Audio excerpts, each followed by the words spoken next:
Hey, what's up everybody? Zian over here from Nintendo Life, and today we are taking a look at a sort of interesting product for the channel. Something that isn't necessarily designed for the Switch, but is compatible. One of my bosses decided that they wanted to send this to me. This is the CFORCE Care or C-Air. It is a external monitor that is compatible with the Nintendo Switch, which currently I am using it as a external viewing monitor for my camera, as my TV is much larger and that's what I normally use, but I was like, I'll give this a shot instead. Now this may look a lot simpler than it is.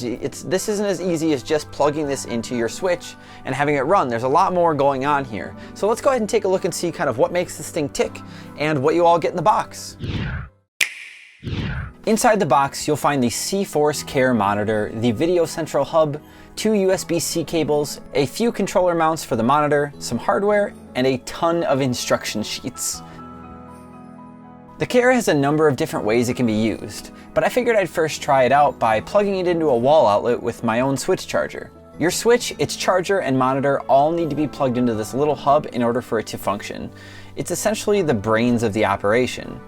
I also decided to give the controller mount a shot, and with some finagling, I eventually got it set up on my controller. I also read in the instructions that this device could be powered off a backup battery power bank. So I pulled the best one I own out of the drawer, made sure it was charged up, and gave it a shot. Unfortunately though, I was already running into troubles, as I couldn't get the monitor to even turn on. And after some trial and error, I eventually got it to start, but once I plugged in my Switch, it went even further downhill, as the monitor would stay on for only a few seconds, then immediately restart.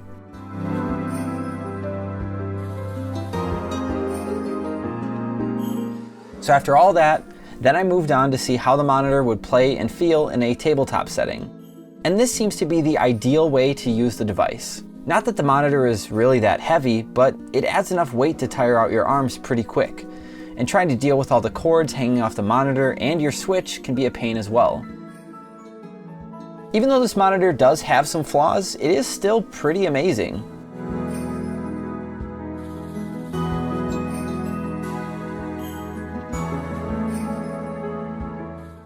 So to talk about a few of the things that I was really surprised about and impressed with this device, one being the size. So when I first pulled it out of the box, I thought it was pretty impressive. You know, it has this nice little case here that keeps everything safe, and you have the monitor, right?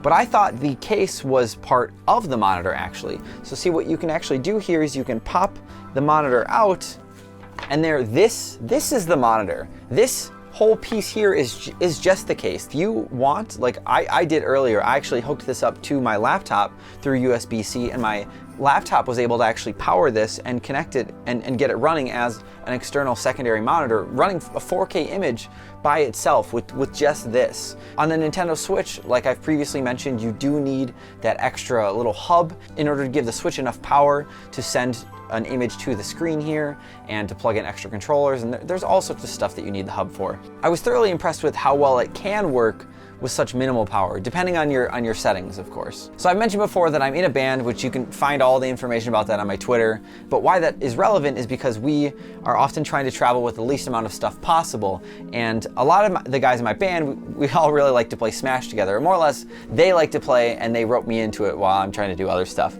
But this will be really nice for all of us, so that way we don't have to try playing off of us, like the little 7-inch Switch screen. We can just plug everything up in a corner, and instead of trying to lug a TV around, which we've done before, we can just bring this instead. And this is a 12-inch monitor.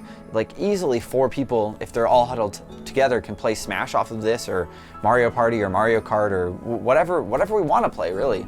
And I might get a second Chromebook like slipcase for this. I want to take extra care of this to make sure it's safe, but could just easily throw this in a backpack, throw the cords in. I don't need my Switch dock because the hub replaces the dock, which worries me a little bit. It's a little scary still plugging my Switch into that, just because of all the rumors and worries that people have had with Switch docks over the years. But realistically, I should just be able to bring this along, the cords, and my Switch, and I'm good to go and be able to play on a TV with the guys. And then to talk about the bad stuff. So there was some noticeable sort of motion blur or ghosting, or like there was some drag on the image I noticed when I was playing on my Switch. I also noticed it on my laptop too, so I don't know if there's gonna be a difference between the fact that I was playing on like with a 1080p image with my Switch versus the 4K, or even 720 coming from my camera. It all seemed like that drag was there on the image. That is kind of annoying and irritating. And it doesn't look like the monitor has any settings really inside of it. There is a little toggle button here on the side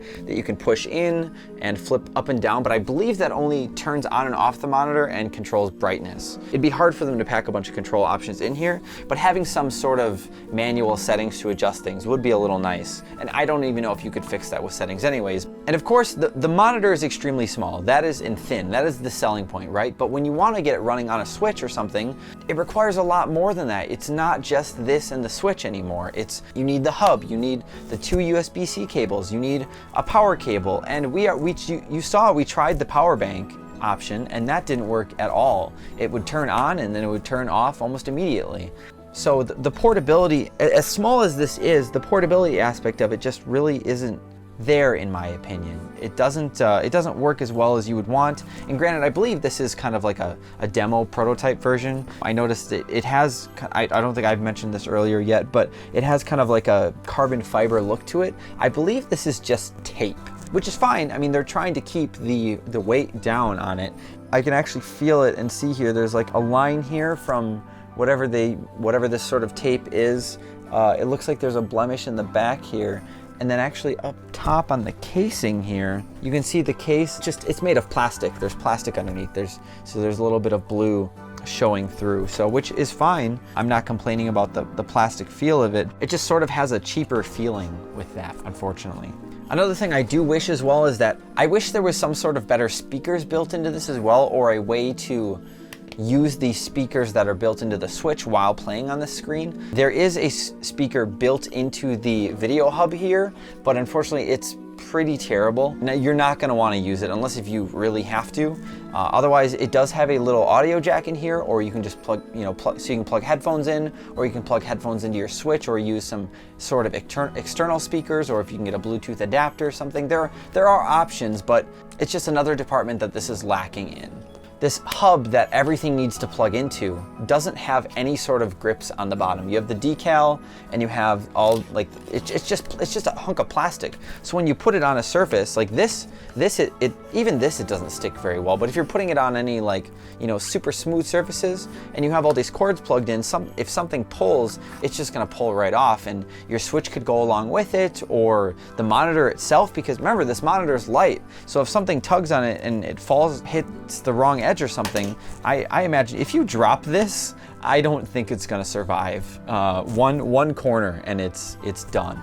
And towards the end of this video, it might sound like I'm just starting to bully this monitor, but in reality, I just want to see this succeed. It is a really cool idea, and I think it has a lot of application in the world, but there's just a lot of small problems here and there that kind of make it a mess. We'll see what it looks like down the road. Maybe we'll get another version of this when it officially releases and it's not just in this prototype state, because I would love to see how they improve this product.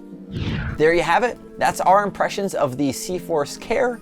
Feel free to let us know in the comments down below what you think of this device, and if you think it has any practical use in your life. And while you're at it, why don't you go ahead and forward smash that like button, subscribe to Nintendo Life, and ring that notification bell to be notified whenever we release new videos. Thank you all so much for watching. I'm Zion from Nintendo Life, and we'll see you next time.